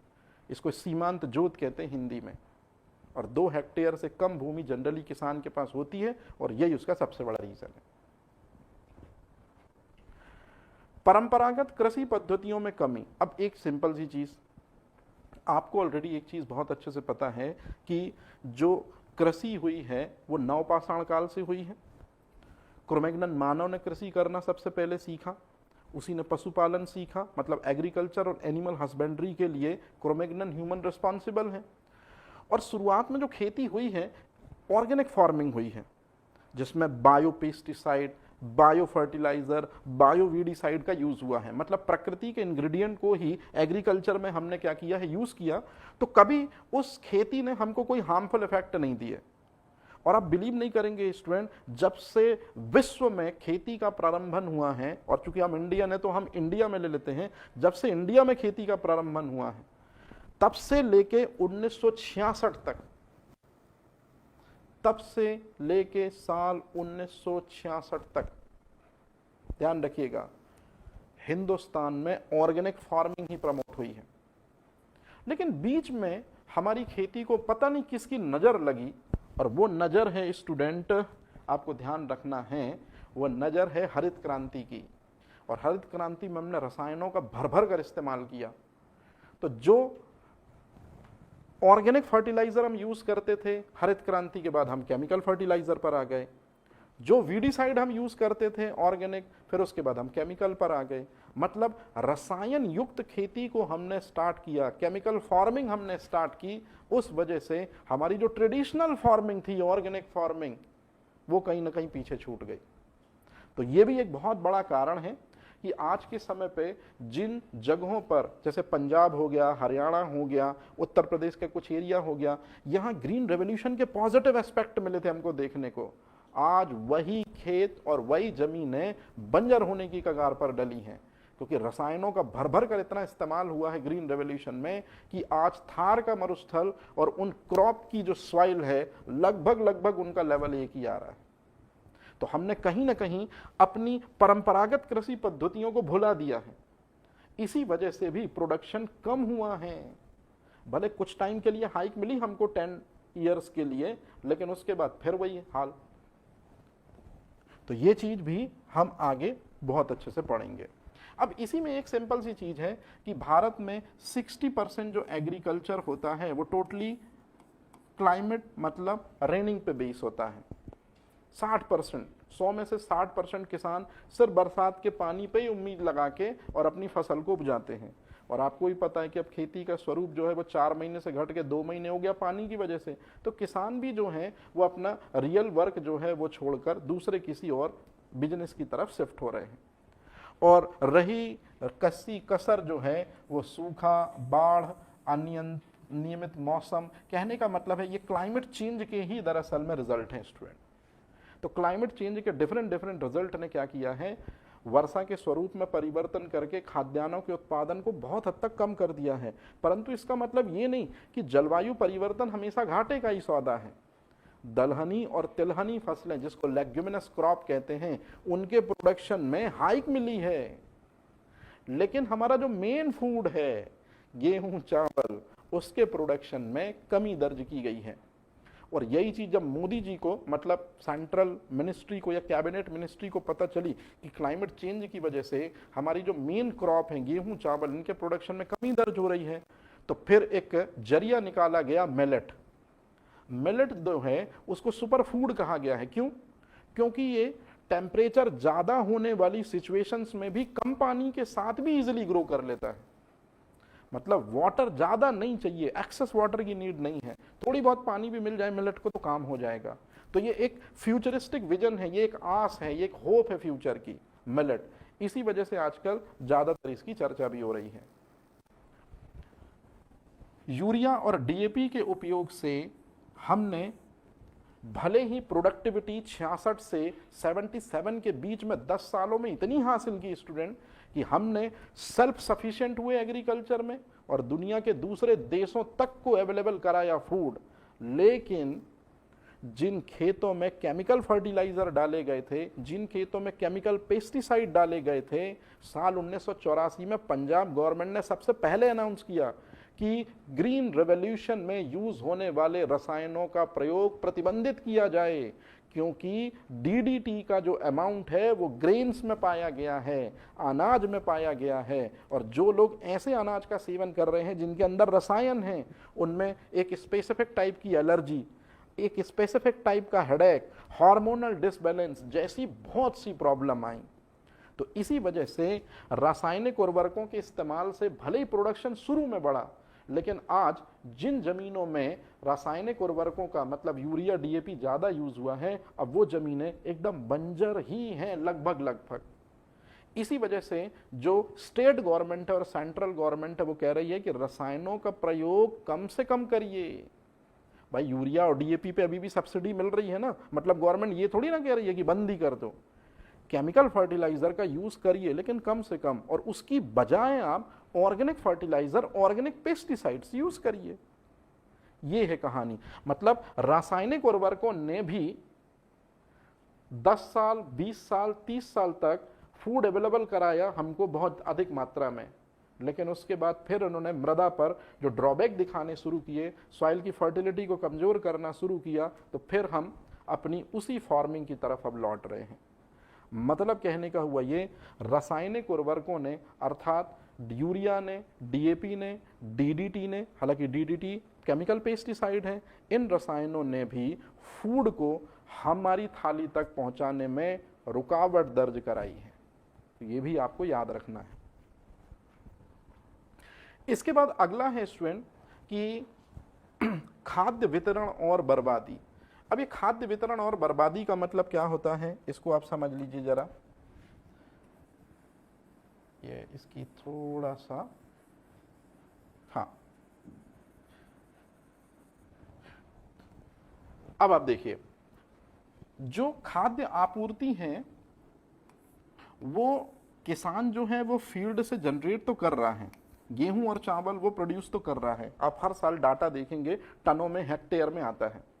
लेकिन जब ये बड़ी मात्रा में गवर्नमेंट के पास पहुंचता है और गवर्नमेंट प्रॉपर तरीके से क्या नहीं कर पाती है, उसको स्टोर नहीं कर पाती है, स्टोर कर पाती है तो प्रोसेस नहीं कर पाती है, प्रोसेस कर पाती है तो सही तरीके से उसका यूटिलाइजेशन नहीं हो पाता है। तो कुल मिला के भोजन आता तो ज़्यादा मात्रा में है, लेकिन बीच में जो चैनल है वो उसे बर्बाद कर देता है। और इसका नतीजा यही होगा कि जिन हिंदुस्तानियों को 20% दोनों टाइम का खाना नहीं मिल रहा है, अगर ये चीज नहीं होती तो उन लोगों को तो एटलीस्ट ये फूड का 5% भी मिलता, तो 15% लोग फिर भूखे रहते। तो कहने का मतलब है कि कहीं ना कहीं फूड सप्लाई चेन में कुछ गड़बड़ी है जिसको हमको दुरुस्त करना होगा। और ये फूड चेन सप्लाई में हमारे पास में उचित भंडारण नहीं है, मतलब स्टोरेज नहीं है। स्टोरेज अगर मिल जाता है तो प्रॉपर डिस्ट्रीब्यूशन नहीं है। ये कुछ ऐसे कारण हैं जिस वजह से लोगों की थाली तक फूड जो है वो नहीं पहुंच पा रहा है। अच्छा पॉइंट है, याद रखिएगा। ऐसे क्वेश्चन जो हैं वो एफएसओ देता है, एक दो क्वेश्चन मैंने देखे हैं ऐसे। फिर इसके बाद 2024 में, इसके बारे में मैं आपको लास्ट में बताऊंगा स्टूडेंट, ग्लोबल हंगर इंडेक्स। दरअसल में जो ग्लोबल हंगर इंडेक्स है ये एक आयरिस एनजीओ और जर्मनी की एक संस्था जारी करती है, और इसमें दुनिया के जितने भी देश शामिल होते हैं, क्या वो देशों की सरकारें या वो देशों के, स्पेशली सरकार को ही ज़्यादातर ठहराया जाता है, तो क्या देशों की जो सरकारें होती हैं वो अपने यहाँ की पॉपुलेशन को 2 वक्त का खाना मुहैया करा पाते हैं कि नहीं करा पाते, इसको लेकर पूरा का पूरा एक चार्ट प्रिपेयर होता है। हम भले ही टेक्नोलॉजी में स्पेस हो, डिफेंस हो, न्यूक्लियर हो, उसमें हम झंडे गाड़ रहे हों कि हम बिल्कुल अमेरिका, यूके जैसे देशों के साथ अगर हम इन टेक्नोलॉजी में खड़े हैं, तो वहीं जब ग्लोबल हंगर इंडेक्स रिपोर्ट आती है जो इंटरनेशनल लेवल पर होती है, तो फिर हम इन रिपोर्ट में जब सरकार के द्वारा लोगों को फूड सप्लाई करने की बात आती है, तो ऐसी रिपोर्टों में फिर हमारा नंबर पाकिस्तान, हमारे बाजू में बांग्लादेश, इनके साथ खड़ा हम क्यों पाते हैं? तो क्या उस समय हमारी गवर्नमेंट को शर्मिंदगी महसूस नहीं होती? जरूर होती है। और गवर्नमेंट जो है वो भरसक कोशिश कर रही है कि वो इस दलदल से निकल पाए। और अगर आप ग्लोबल हंगर इंडेक्स का डाटा देखेंगे वैश्विक भूख सूचकांक में, तो 23 में हमारी रेटिंग 111वीं थी स्टूडेंट। 2024 में जो ग्लोबल हंगर इंडेक्स हुआ है और 113 देशों के बीच फाइट थी, उसमें हमारी रेटिंग सुधरी है, अब हम 105 पे पहुंचे हैं। तो आप इसको अभी भी मान सकते हो कि रेटिंग सुधरी है, लेकिन सच्चाई ये है कि अभी भी हमको यहां फुल एफर्ट मारने की जरूरत है, क्योंकि सच्चाई तो कहीं ना कहीं दिखती है। तो एक बार जरा ये ग्लोबल हंगर इंडेक्स, जिससे आपको क्वेश्चन बनने ही बनने हैं स्टूडेंट, इसको आप थोड़ा सा देख लो जरा, ये बहुत इंपॉर्टेंट चीज है। तो ग्लोबल हंगर इंडेक्स 2024 में सबसे पहले मैंने आपको ये बताया कि ग्लोबल हंगर इंडेक्स जर्मनी की एक ऑर्गेनाइजेशन है, जर्मनी की एक संस्था है जिसका नाम है वर्ल्ड हंगर हेल्प, ये जारी करती है। इसी का साथ देती है एक आयरिस एनजीओ जिसका नाम है कंसर्न। तो कंसर्न और वर्ल्ड हंगर हेल्प जो है ये डाटा प्रिपेयर करती हैं किसका? ग्लोबल हंगर इंडेक्स का। अब यदि हम देखें तो इसमें नंबर 1 पोजीशन पर आप खुद देखिए, हमारा जो कॉम्पिटिटर है स्पेशली इंडिया, तो जिससे कंपटीशन कर रहा है चाइना, वो अभी भी ग्लोबल हंगर इंडेक्स में नंबर 1 पोजीशन लिए हुए हैं। मतलब वहां की गवर्नमेंट 2 वक्त का तो छोड़ो, हाईली न्यूट्रिशियस डाइट अवेलेबल कराते हैं। यूएई और कुवैत, यहाँ तो रूल ही है, मोहम्मद के शहर का रूल ही है कि रोटी की कीमत जो है लगभग 10 सालों से नहीं बढ़ी है। दुनिया कहाँ से कहाँ पहुंची 10 सालों में, दुबई कहाँ से कहाँ पहुंच गया, कुवैत कहाँ से कहाँ पहुंच गया, लेकिन वहाँ रोटी जो है, स्पेशली जो मेन फूड है, उसकी कीमत जो है वो वही है। और मैंने आपको याद करिए कुछ चीज़ें बताई थी कि सबसे पहले दुनिया में रोटी की कीमतों में स्टेबिलिटी रखी है इन मुस्लिम मुल्कों ने, और यहाँ अब रोटी के साथ में आयरन, विटामिन B12 जैसी चीज़ें भी मिलाई जा रही हैं। मतलब फोर्टिफाइड राइस वाली रोटियां देने की बात कर रही है गवर्नमेंट अब तो ये थोड़ा सा आपको ध्यान रखना है कि टोटल नंबर 1 पोजीशन पर है 22 कंट्री। इसमें यदि हम देखें इंडिया की पोजीशन, तो इंडिया की पोजीशन जो है वो 105 है स्टूडेंट। 2024 में इंडिया की पोजीशन 105 है। टोटल 1 to 7 कंट्री के बीच में फाइट हुई है। इसमें इंडिया का जो स्कोर रहा है वो 27.3 रहा है। और ग्लोबल हंगर इंडेक्स 2023 में यदि हम देखें तो हमारी रैंक थी 115वीं। तो 2024 में हमारी रैंक जो है, माफी चाहता हूँ, 111वीं रैंक थी। 111वीं रैंक थी 2023 में। 2024 में हमारी रैंक हुई 105वीं। मतलब हम बोल सकते हैं सुधरी है, बोल सकते हैं सुधरी है, लेकिन यहाँ भी एक्स्ट्रा और एफर्ट मारने की जरूरत है। क्योंकि ये पूरी कहानी बयां कर रही है कि सरकार किस तरह से फूड का डिस्ट्रीब्यूशन कर रही है इंटरनेशनल, ये आपको साफ साफ दिख रहा होगा। हालांकि मैं ये नहीं कह रहा हूं कि गवर्नमेंट कोई काम नहीं कर रही है, गवर्नमेंट अपने काम को बखूबी अंजाम दे रही है, लेकिन इसमें अभी और एफर्ट मारने की जरूरत है। याद रहेगा ये चीज। तो ग्लोबल हंगर इंडेक्स जो है 2024, एक बार जरा देख लीजिए कितने देशों के बीच फाइट हुई है, तो 127 देशों के बीच फाइट हुई है। तो यहां वही डाटा मेरे को थोड़ा सा मेंशन करना है, मैं यहां एकदम क्लियर कर दे रहा हूं स्टूडेंट। ये 127 देशों के बीच फाइट हुई है, जिसमें इंडिया की पोजीशन कौन सी है, 105। याद रहेगा ये चीज। और 2023 में ग्लोबल हंगर इंडेक्स में हमारी रिपोर्ट क्या थी, मतलब हमारी पोजीशन क्या थी, वो थी 111।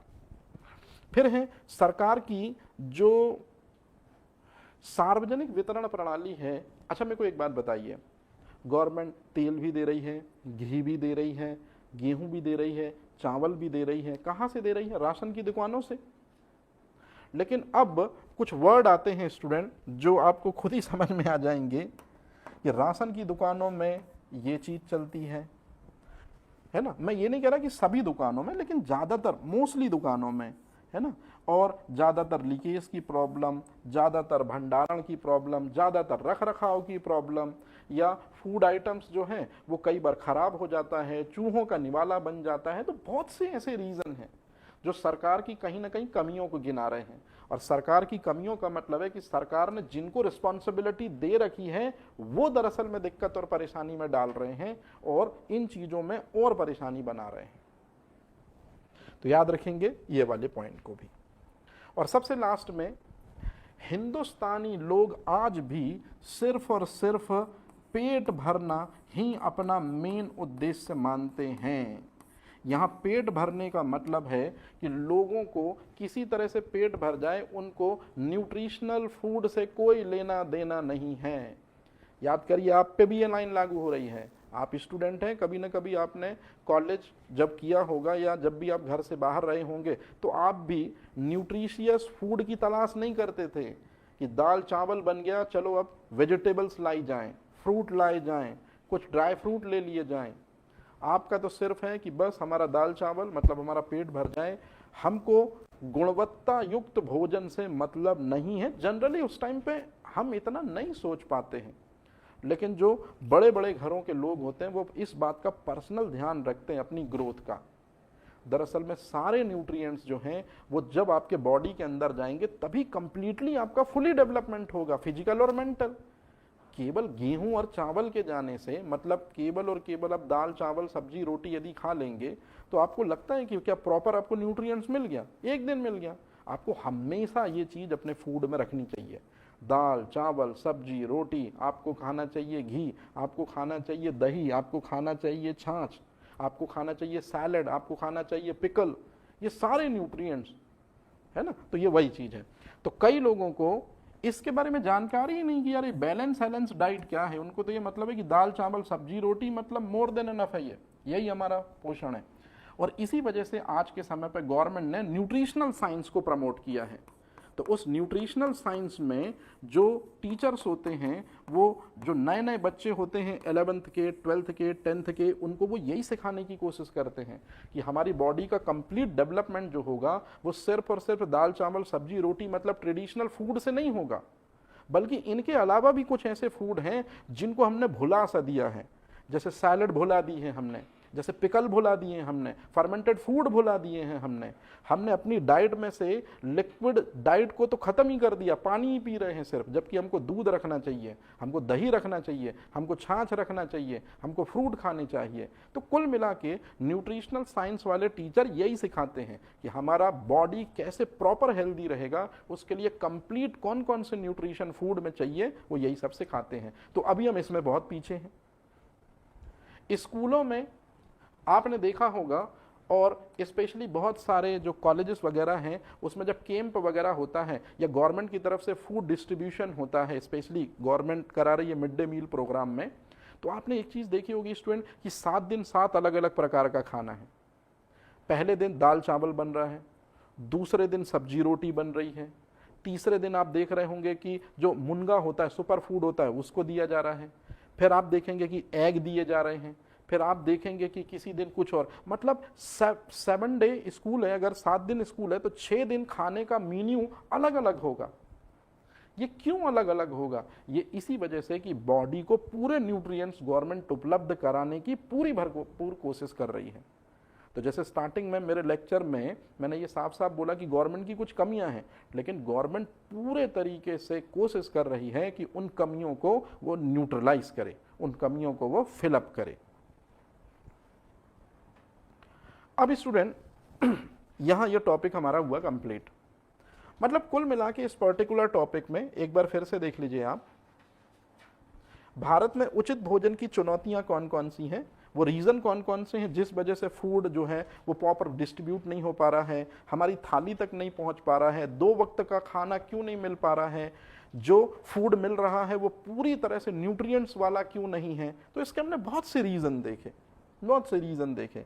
तो कुल मिला के इस चैप्टर से जो क्वेश्चन है मैंने आपको पहले ही बता दिया, लगभग ना के बतौर आएंगे, लेकिन अब जो मैं आपको यहाँ से जो इम्पॉर्टेंट फैक्ट बताने वाला हूँ ये हिंदी है स्टूडेंट, इसी के ठीक पीछे इंग्लिश लिखा हुआ एज इट इज, मैं वो भी बताता चलूंगा। अब आपको इसको पढ़ना है, क्योंकि ये जो फैक्ट निकाले हैं ये एफएसओ के प्रीवियस ईयर क्वेश्चन पेपर या लगभग 3-4 स्टेट के क्वेश्चन पेपर के समकक्ष जो चीजें थी उनमें से निकाले हैं। जैसे एक वर्ड आया था स्टूडेंट प्रोसेस्ड फूड, आया था ना एक वर्ड प्रोसेस्ड फूड, और एक वर्ड आया था जंक फूड। तो मैंने आपको शुरू में ही बता दिया कि जो जंक फूड होता है यह ऐसा फूड होता है जिसमें कार्बोहाइड्रेट और फैट इनका परसेंटेज रिच होता है। मेरी बात बड़े ध्यान से सुनिए, आप ये पिज्ज़ा, बर्गर, फ्रेंच फ्राइज खाते हैं, ये न्यूट्रिशन के नाम पे 0 हैं, पोषण के नाम पे 0 है, सिर्फ आपका पेट भरते हैं, और पेट भी भरते हैं, ऐसा पेट भरते हैं कार्बोहाइड्रेट रिच और फैट रिच सब्सटेंस बॉडी के अंदर जाता है। तो जब ज़्यादा कार्बोहाइड्रेट जाएगा, ज़्यादा फैट जाएगा, तो इसलिए आप डायबिटिक पेशेंट हो जाते हो जल्दी। इसी वजह से आपको हार्ट डिसऑर्डर हो जाता है। क्यों हार्ट डिसऑर्डर हो जाता है? जो लोग ज़्यादा फास्ट फूड खाते हैं, क्योंकि जो जंक फूड होता है, जो फास्ट फूड होता है, वो आपके शरीर के अंदर जाके ये चीज़ रिलीज करता है। ये इंपॉर्टेंट क्वेश्चन है, एलडीएल ज़्यादा रिलीज करता है। इस वर्ड को सीख लीजिए स्टूडेंट। फास्ट फूड और प्रोसेस फूड आपके बॉडी के अंदर जाता है और ज़्यादा एलडीएल जो है फॉर्म करता है, ज़्यादा एलडीएल बनाता है। और ये ज़्यादा एलडीएल का मतलब क्या होता है? एलडीएल का मतलब होता है लो डेंसिटी लाइपोप्रोटीन, इसी को बैड कोलेस्ट्रॉल के नाम से जाना जाता है। और यही बैड कोलेस्ट्रॉल जो है ये सीधे आपके आर्टरीज के इनर वॉल में प्लग हो जाएगा, और आर्टरी के इनर वॉल में जब प्लग हो जाएगा तो एक समस्या होगी जिसको कहते हैं एथेरोस्क्लेरोसिस। आप एक काम करिएगा स्टूडेंट, इस लेक्चर को या इस पॉइंट तक यदि आप पहुंचे हो तो आप एक बार फैट वाला लेक्चर देख लीजिएगा, तो आपको ये चीज़ें एकदम क्लियर हो जाएंगी कि मैं ये क्या बोल रहा हूँ। ये एलडीएल क्या है, एचडीएल क्या है ना, ये कोलेस्ट्रॉल क्या होता है, ये स्टीरोल क्या है, ये आपको सब समझ में आ जाएगा। तो मेरे को अभी चूंकि सब्जेक्ट में मैं थीम नहीं तोड़ना चाहता, मैं सिर्फ ये बताना चाहता हूँ कि जो जंक फूड है और जो प्रोसेस फूड है, इसको जब आप ज़्यादा कंज्यूम करते हैं तो ये ज़्यादा मात्रा में एलडीएल आपके शरीर के अंदर बनाता है। ज़्यादा एलडीएल एथेरोस्क्लेरोसिस बीमारी का कारण बनता है, और ज़्यादा यदि आपको एथेरोस्क्लेरोसिस बीमारी है, मतलब आपके आर्टरीज के इनर वॉल में कोलेस्ट्रॉल का डिपोजिशन यदि ज़्यादा होने लगा, तो इसका मतलब है कि कुछ समय में अटैक आने वाला है और आपको फिर कोई नहीं बचा सकता। तो ये थोड़ा सा आपको ये चीज़ याद रखनी है। ये इंपॉर्टेंट फैक्ट बड़ी मुश्किल से मैंने निकाले हैं, इनको जरूर आप पढ़िएगा। अब आप में से कई लोग कहते हैं सर कि जब भी एलडीएल को यदि हमको रिड्यूस करना है, हार्ट अटैक से बचना है, तो क्या खाएं? Omega 3 fatty acid best source है एलडीएल को कम करने का। तो दरअसल में जो ओमेगा 3 फैटी एसिड होता है ये एक तरह का अनसैचुरेटेड फैट होता है। फिर मैं वही बोल रहा हूँ, अगर आपको ये चीज़ यूनिक लग रही हो, आप फैट वाला चैप्टर देखिएगा, सारे सवालों के जवाब मिल जाएंगे। अभी तो आप ये समझ लीजिए कि ओमेगा 3 फैटी एसिड जो है ये फ्लैक्स सीड में पाया जाता है, अलसी के बीजों में पाया जाता है, मछली में पाया जाता है, स्पेशली सैल्मन मछली। स्टूडेंट आप एक बात याद रखिएगा, आप लोग ज़्यादातर पढ़ाई लिखाई के सिलसिले की वजह से घर से बाहर रहते हैं, तो जनरली बाहर का आप ये समोसा और इस तरह की चीज़ें आप खाते हैं। मतलब ये जो होती हैं एलडीएल रिच सब्सटेंस होते हैं, यदि आपको चाहिए कि इनको अगर आप डे में खा रहे हैं मजबूरी से, तो आप शाम को या रात में अपने पास फ्लैक्स सीड जरूर रखिए। अलसी के बीज, ये क्वेश्चन भी है कॉम्पिटेटिव एग्जाम में, अलसी के बीज ओमेगा 3 फैटी एसिड रिच होते हैं। और ओमेगा 3 फैटी एसिड की सबसे बड़ी खासियत है कि जो एलडीएल आर्टरीज के इनर वॉल में प्लग हो रहा था और एथेरोस्क्लेरोसिस बीमारी का कारण बन रहा था, उसी को ओमेगा 3 फैटी एसिड रिमूव करते हैं, या उसी को ओमेगा 3 फैटी एसिड एब्जॉर्ब कर लेता है और बॉडी से रिमूव कर देता है। तो ये जरूर आपको यूज करना चाहिए। अगर एलडीएल कम करना है आपको, तो मेडिकल साइंस ने कुछ दवाओं के नाम बताए हैं। 12th बोर्ड में ये क्वेश्चन बहुत आता है, स्टैटिन क्या है?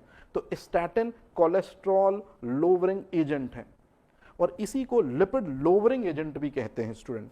तो लिपिड लोवरिंग एजेंट जो है स्टैटिन है। और एक और चीज बड़ी आजकल कॉमन चल रही है स्टूडेंट, आप देखिएगा यदि आपके घरों में कोई कोलेस्ट्रॉल का पेशेंट है, मतलब कोलेस्ट्रॉल यदि किसी का हाई हो रहा है, एक बात याद रखिएगा, जिसका आपके घरों में स्टूडेंट जिस भी पर्सन का ब्लड प्रेशर हाई है, उसका कोलेस्ट्रॉल लेवल जरूर हाई होगा। तो यहां दो तरह की मेडिसिन चलती हैं। कौन सी मेडिसिन चलती हैं? एक वे मेडिसिन जो कोलेस्ट्रॉल को नॉर्मलाइज करें, और दूसरी मेडिसिन जो ब्लड प्रेशर को नॉर्मलाइज करें। तो जो मैंने ये वर्ड लिखा है ना स्टूडेंट, स्टैटिन और ये एटोरवास्टेटिन, ये दोनों के दोनों ये वाली मेडिसिन है, कोलेस्ट्रॉल लोवरिंग एजेंट है। ये कोलेस्ट्रॉल को कम करती हैं, ध्यान रखिएगा। अब कभी भी अगर आपके घरों में यदि कोई हार्ट पेशेंट है और आपने देखा कि एटोरवास्टेटिन की मेडिसिन है वो, तो आप तत्काल समझ जाइएगा कि जो सबसे खतरनाक कोलेस्ट्रॉल है, जिसको एलडीएल कहते हैं। अच्छा स्टूडेंट, कोलेस्ट्रॉल दो टाइप का होता है, एक एलडीएल एक एचडीएल। अच्छा वाला एचडीएल है, उसको गुड कोलेस्ट्रॉल कहते हैं। और जो एचडीएल होता है वो इस एलडीएल को कभी भी आर्टरीज में बनने ही नहीं देता, उसको रुकने ही नहीं देता। इसलिए आपको एचडीएल मतलब गुड कोलेस्ट्रॉल वाली चीजें खानी चाहिए। और जैसे ही मैं अब स्टेटमेंट बोलूंगा तो आप में से कई लोग हिलने वाले हो। घी में पाया जाता है। हमको हमारे ट्रेडिशनल फूड से बीच में कुछ इस तरह के स्टेटमेंट से गुमराह किया गया कि हम डरने लगे, जिस वजह से हमने रियलिटी तक को छोड़ दिया। याद रखिएगा, घी जो होता है, अगर आप उसका सेवन करते हैं तो घी आपके शरीर के अंदर जाएगा और वो एचडीएल को फॉर्म करता है। और जितना बेहतर एचडीएल होगा, जितना ज़्यादा एचडीएल होगा, वो एलडीएल को, खराब कोलेस्ट्रॉल को बॉडी से रिमूव करेगा। हमारे दादा परदादा घी पीते थे तो उनको कोई दिक्कत नहीं हुई। हम रिफाइंड खा रहे हैं तो हमको हार्ट अटैक और हाइपर कोलेस्ट्रोलीमिया हो रहा है। कहीं ना कहीं हमको बेवकूफ़ जरूर बनाया गया है, और बनाया मेडिकल साइंस नहीं है। और अगर मैं बोलूं तो कुछ सिलेक्टेड चुनिंदा डॉक्टर्स ने हमारे दिमाग में ये मिथक सेट किया है कि घी जो है उससे दूर रहिए। अरे भाई, घी बहुत अच्छी चीज़ है। डॉक्टर को कहना चाहिए था कि घी उपयोग करिए, लेकिन निश्चित मात्रा में, क्योंकि अति हर चीज की नुकसानदायक होती है। अब यहां से जैसे ही मैं गैर चेंज करूंगा, अब आपके लिए थोड़ी सी याद रखने वाली चीज है। अगर दुनिया को बेहतर बनाना है तो यूनाइटेड नेशन की तरफ से 17 प्रिंसिपल्स बनाए गए हैं, जिनको सस्टेनेबल गोल्स कहा जाता है, सतत विकास लक्ष्य कहा जाता है। आप एमपीपीएससी के एस्पिरेंट होंगे तो कभी ना कभी आपने ये चीज जरूर पढ़ी होगी। लेकिन यदि आप एमपीपीएससी के एस्पिरेंट नहीं हैं, है ना, तो आपने न्यूज़पेपर में देखा होगा सस्टेनेबल डेवलपमेंट गोल 17 है स्टूडेंट। उसमें जो नंबर 2 है, इसका मतलब है भूख को शांत करना या भूख को अंत करना। और भूख को शांत किया जा सकता है बेहतर न्यूट्रिशन देकर। तो याद रखिएगा, अब चूंकि ये भूख ये न्यूट्रिशन से जुड़ा हुआ है, तो इसी वजह से एफएसओ इसको पूछ सकता है, नहीं पूछा है कि सस्टेनेबल डेवलपमेंट के किस गोल में न्यूट्रिशन आता है। आंसर है सेकंड। और ये भी गिफ्ट के रूप में लीजिए, जो आपको अभी पेपर में देखने को मिलेगा 1-2 साल में, कि सस्टेनेबल डेवलपमेंट के किस गोल में, 17 गोल में से किस गोल में ह्यूमन हेल्थ आती है, एनवायरमेंटल हेल्थ आती है, एनिमल हेल्थ आती है, और यही तीनों हेल्थ को बेहतर करना है 2030 में, one nation one health policy में गवर्नमेंट को। तो ये चीज आपको ध्यान रखनी है कि स्वास्थ्य कल्याण जो है वो सस्टेनेबल डेवलपमेंट का गोल नंबर 3 है। ये 2-3 ऐसे ही नहीं लिखे स्टूडेंट, सस्टेनेबल डेवलपमेंट के टोटल 17 गोल हैं। उनमें से सेकंड नंबर पर है जीरो हंगर और थर्ड नंबर पर है हेल्थ। याद रहेगा ये चीज, और ये तो फिर कोई मतलब नहीं है। ये बिल्कुल सेम टू सेम इंग्लिश में लिखा हुआ है स्टूडेंट कि प्रोसेस्ड फूड और जंक फूड जो है ये इंक्रीज करते हैं, क्या इंक्रीज करते हैं, एलडीएल को। एलडीएल का फुल फॉर्म क्या है, लो डेंसिटी लाइपोप्रोटीन, है ना। और यही जो है लो डेंसिटी लाइपोप्रोटीन मतलब बैड कोलेस्ट्रॉल, ये आर्टरी के इनर वॉल में प्लग के रूप में फॉर्म हो जाता है और एक प्रॉब्लम का कारण बनता है एथेरोस्क्लेरोसिस। और एथेरोस्क्लेरोसिस यदि है तो बस हार्ट अटैक के लिए तैयार रहिए। ओमेगा 3 फैटी एसिड से आप बच सकते हैं, क्योंकि ओमेगा 3 फैटी एसिड जो है वो एलडीएल को एब्जॉर्ब कर लेता है, तो प्लग नहीं बन पाएगा, तो निश्चित रूप में बैरियर नहीं बनेगा, है ना। ये सारी चीजें हैं। फिर सस्टेनेबल डेवलपमेंट का गोल नंबर 2 है जीरो हंगर, एंड का मतलब है जीरो हंगर, और तीसरा है हेल्थ एंड वेलबींग्स। तो ये कुछ ऐसे क्वेश्चन जो आपको पूछे जाएंगे। अब इसके बाद एक प्रोसेस है हाइड्रोजिनेशन। इसके बारे में याद करिए, मैंने आपको एक चीज समझाई थी फैट वाले चैप्टर में कि आज के समय पे यदि मैं आपसे साफ साफ बोलूं तो देखिए, एक है घी। घी जो है इसको सैचुरेटेड फैट कहते हैं, मतलब ये सैचुरेटेड फैट का एग्जाम्पल है। हिंदी में कहते हैं संतृप्त वसा। दूसरा है वनस्पति तेल, वेजिटेटिव ऑयल, और वनस्पति तेल जो है ये अनसैचुरेटेड फैट का एग्जाम्पल है, मतलब असंतृप्त वसा। सैचुरेटेड फैट का एग्जाम्पल है घी, अनसैचुरेटेड फैट का एग्जाम्पल है all vegetative oil exception of नारियल का तेल। तो जो नारियल का तेल होता है याद रखिएगा वो है प्लांट ओरिजिन, लेकिन वो सैचुरेटेड फैट में आता है। ये मैंने फैट में सब सिखाया है स्टूडेंट आपको। अब सुनिए मुद्दे की चीज, लेकिन आज के समय पे घी जो है ये ज्यादा महंगा हो चुका है और ज्यादा टेस्ट भी यही देता है।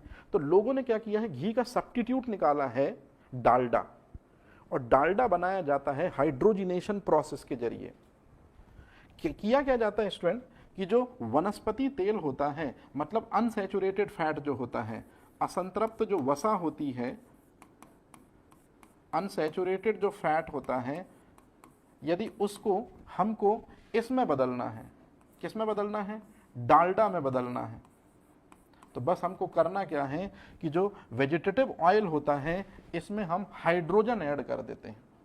इस वजह से इस प्रोसेस को कहते हैं हाइड्रोजिनेशन, मतलब ये चीज ऐड कर देते हैं। और इस प्रोसेस में कैटलिस्ट यूज करते हैं जो एमपीपीएससी प्रीलिम्स पूछ चुका है। अब एफएसओ शायद पूछे या ना पूछे वो उसकी रिस्पॉन्सिबिलिटी है, लेकिन चूंकि न्यूट्रिशन से रिलेटेड था इसलिए मुझे बताना था। अब सुनिए आप वो चीज जो मैं आपको सिखा रहा हूं, और इसी चीज पर बेस ये जो आप लाइन देख रहे हैं या जो लाइन ये पढ़ रहे हैं ये लास्ट ईयर का एफएसओ का क्वेश्चन है।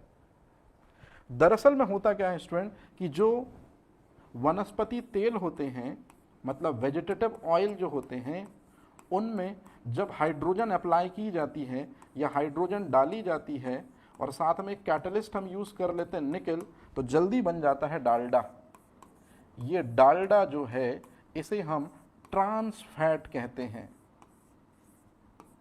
और आप बिलीव नहीं करेंगे स्टूडेंट, ये इतना खतरनाक फैट है जो हाइड्रोजिनेशन प्रोसेस से बनता है कि यदि आप लगभग 1 साल तक सैचुरेटेड फैट खाते हैं, 1 साल तक अगर सैचुरेटेड फैट खाते हैं, तो जो एलडीएल आपके शरीर के अंदर आएगा, जो कोलेस्ट्रॉल आपके शरीर के अंदर आएगा, लेकिन यदि आप 1 महीने ही फ्रेंच फ्राइज खा लेते हैं, बहुत बड़ा स्टेटमेंट बोल रहा हूं, कहाँ 12 महीने मैंने घी के लिए वर्डिंग यूज की है और कहाँ 1 महीने मैंने फ्रेंच फ्राइज, मैगी, समोसे जैसे प्रोसेस्ड फूड या जंक फूड यदि आप खाते हैं तो आपके अंदर बराबर उतना ही कोलेस्ट्रॉल आ जाएगा। मतलब फ्रेंच फ्राइज, एक डॉक्टर के स्टेटमेंट में सुन रहा था, इस दुनिया का सबसे खतरनाक, सबसे डेंजरस फूड यदि कोई है जिसमें भर भर कर एलडीएल है, भर भर कर कार्बोहाइड्रेट है, कोई व्यक्ति 3 महीने रेगुलर खा ले यदि फ्रेंच फ्राइज, तो आप बिलीव करिए कि वो डायबिटिक पेशेंट 100% हो गया और वो हो गया हाइपर कोलेस्ट्रोलीमिया का पेशेंट। इसलिए आपको इनसे बिल्कुल बचना है। कभी कभार चल सकता है, नो डाउट, है ना, कि कभी कभार चल सकता है, लेकिन उसको डेली नहीं, कि सुबह भी शाम भी, सुबह भी शाम भी, सुबह भी शाम भी। तो आज के समय पे ये जितना भी आप स्टार्टअप के नाम पर बाहर ठेले देख रहे हैं और इनमें जो चाट, फुल्की या बाहर का जो भी आइटम बनाया जा रहा है, ज़्यादातर में ट्रांस फैट से ही बनाया जा रहा है, मतलब वेजिटेटिव ऑयल में हाइड्रोजन गैस ऐड करके। इसी वजह से ट्रांस फैट को हाइड्रोजिनेटेड ऑयल भी कह देते हैं कई बार, या हाइड्रोजिनेशन फूड भी कह देते हैं कई बार। और यदि आप डालडा में बनी हुई फूड खा रहे हैं, डालडा में सिकी हुई जलेबी खा रहे हैं, डालडा का दरअसल फूड मटेरियल आप खा रहे हैं, मतलब ट्रांस फैट का फूड मटेरियल आप खा रहे हैं, आप जीते जी एलडीएल को जानबूझ के अपने बॉडी के अंदर भेज रहे हैं। और गवर्नमेंट का कहना था 2010 में कि 13% होना चाहिए ट्रांस फैट का लेवल, लेकिन अब आप देखिए लास्ट टाइम यही क्वेश्चन पूछा गया, वर्ष 2022 के अकॉर्डिंग जो फसाए है, इंडियन रेगुलेटरी बोर्ड है फूड मटेरियल में एडल्ट्रेशन के लिए, यही चेकिंग आउट करती है, इसी के पास सारे के सारे अधिकार हैं सेंट्रल गवर्नमेंट की तरफ से। इसी फसाए का कहना है जो 2008 में बनी थी कि 2022 में इंडियन गवर्नमेंट ने एक लिमिट रखी है कि ट्रांस फैट 2% से कम होना चाहिए। इसलिए जब आप फूड सेफ्टी ऑफिसर बनिएगा और चेकिंग के लिए जाइएगा, तो यदि कहीं पर भी आप ट्रांस फैट, मतलब समझ गए ना, डालडा देखते हैं तो आपको तत्काल उसको सीज करना है, या तो सामने वाले से फिर आपको ये स्टेटमेंट लेना है कि सर हम यूज कर रहे हैं ट्रांस फैट, तो वो 2% से कम यूज कर रहे हैं, तो फिर आपको तत्काल कहना है कहाँ यूज कर रहे हो, लिखित में दो। बिल्कुल भी स्ट्रिक्ट रहना है आपको। आप एटलीस्ट ये चीज़ पढ़ लीजिए और इसको आप जरूर अप्लाई करेंगे, क्योंकि अगर आपने अपने डिस्ट्रिक्ट में या अपने स्टेट में अगर ट्रांस फैट का लेवल 2% या इससे कम कर दिया, तो आप बिलीव करिए आप लाखों घरों की जिंदगियां बचा लेंगे। और ये सड़क पे जितने भी आपको ठेले दिख रहे हैं, ये ज़्यादातर जो हैं ये ट्रांस फैट से ही फूड आइटम बनाते हैं। इन सबको आपको क्या करना है, बिल्कुल पर्ची काटनी है और इनको साफ साफ एडवाइस देनी है कि आप खाना बनाएंगे या फूड जो प्रिपेयर करेंगे वो ये होना चाहिए, या तो घी से खिलाओ तो रेट बढ़ा दो, कोई दिक्कत नहीं है, या तो फिर इससे खिलाओ, मतलब अनसैचुरेटेड फैट, मतलब वेजिटेटिव ऑयल यूज करो, ग्राउंड नट ऑयल यूज करो, सोयाबीन यूज करो, जो करना वो करो, ट्रांस फैट नहीं होना चाहिए। कहानी क्लियर है? अच्छा, अब याद करिए स्टूडेंट, मैंने फैट जब पढ़ाया था तो एक चीज आपको बताई थी कि अनसैचुरेटेड फैट जिसके सेवन के लिए डॉक्टर भी हमको कहते हैं कि यदि आपका हार्ट आपको सलामत रखना है तो आप सैचुरेटेड फैट ज़्यादा मत यूज़ करो, अनसैचुरेटेड फैट आप ज़्यादा से ज़्यादा यूज़ करो। इसलिए हमारे घरों में जो खाना बनता है उसमें तेल ज़्यादा है, मतलब अनसैचुरेटेड फैट ज़्यादा है। तो अनसैचुरेटेड फैट दो टाइप का होता है स्टूडेंट, एक म्यूफा, एक प्यूफा। ये जो अजीब सी वर्डिंग बोली ना, यही क्वेश्चन है लास्ट ईयर के। हालांकि किस एग्जाम में एफएसओ के आए हैं ये मैं अब कंफर्म नहीं कर पा रहा हूं, लेकिन म्यूफा का फुल फॉर्म क्या है और प्यूफा का फुल फॉर्म क्या है, तो ये दोनों म्यूफा और प्यूफा अनसैचुरेटेड फैट के टाइप होते हैं। म्यूफा का मतलब होता है मोनो अनसैचुरेटेड फैटी एसिड और प्यूफा का मतलब होता है पॉली अनसैचुरेटेड फैटी एसिड। म्यूफा के सोर्स आपको दिख रहे होंगे और प्यूफा के सोर्स भी आपको दिख रहे होंगे। स्पेशली आपको प्यूफा में जो कॉड लिवर ऑयल है, जो फ्लैक्स सीड है, उसको आपको ध्यान रखना है। जैसे याद करिए मैंने आपको कुछ समय पहले बोला था ना एक चीज कि omega 3 fatty acid flax seed में पाया जाता है, अलसी के बीजों में पाया जाता है। तो वो ओमेगा 3 फैटी एसिड किसका एग्जाम्पल है, म्यूफा का कि प्यूफा का? तो आपको कहना है प्यूफा का। ये चीज आप जरूर अपने खाने में रखिए स्टूडेंट। आप लोग फूड सेफ्टी ऑफिसर बनेंगे, आपकी हरकतों को देखकर ही आपके घर के लोग तो एटलीस्ट आपसे सीखने चाहिए। तो यदि आप आज से फ्लैक्स सीड यूज करते हैं तो आप बिलीव करिए, भले ही देखा देखी में आपके फैमिली के लोगों ने भी यदि फ्लैक्स सीड को यूज करना शुरू किया, इसका मतलब है कि उनको हार्ट अटैक नहीं होगा। आपके इस स्टैंडर्ड एक्शन की वजह से आपके जो फैमिली पर्सन है और आपकी भी आर्टरी की इनर वॉल्ड में कोलेस्ट्रॉल का डिपोजिशन नहीं होगा। यूज करिए, अच्छी चीजें यूज करने में कोई दिक्कत नहीं है। ये कुछ सीधे सीधे क्वेश्चन जो आप में से ज्यादातर लोग से बन जाएंगे, लेकिन एफएसओ के रिगार्डिंग ही थे, इसलिए मैंने इनको लिखा है। थोड़ा जल्दी से देखते हैं। गवर्नमेंट न्यूट्रिशन को प्रमोट करने के लिए एक कैंपेन चला रही है जिसका नाम है न्यूट्रिशन कैंपेन, पोषण अभियान। इसी को आज के समय पे उन्होंने नेशनल न्यूट्रिशन मिशन कर दिया है। और राष्ट्रीय पोषण मिशन कब शुरू हुआ था स्टूडेंट? 8 मार्च 2018 को शुरू हुआ था। लेकिन आपको एक चीज याद रखनी है स्टूडेंट, कि आप कोई भी अगर स्कीम पढ़ेंगे, जो भी आपके रिस्पेक्टेबल टीचर पढ़ाएंगे स्कीम, जैसे मेरे खाते में तो स्कीम नहीं आएंगी ज़्यादा, तो कोई भी यदि आप स्कीम पढ़ेंगे तो आपको ये जरूर पढ़ना है कि कौन सी मिनिस्ट्री या कौन सा डिपार्टमेंट उसके लिए रिस्पॉन्सिबल है। जैसे मैं आपको एक क्वेश्चन दे रहा हूँ स्टूडेंट, आपने अगर वो क्वेश्चन सॉल्व कर लिए तो इसका मतलब है कि लास्ट ईयर के एफएसओ के आप क्वेश्चन सॉल्व कर लिए। आप लोगों ने कभी ना कभी देखा होगा कि एक मार्क होता है जिसका नाम है eco mark, environmental friendly product को दिया जाता है इको मार्क, है ना। तो इको मार्क जो है ये कौन सी मिनिस्ट्री देती है?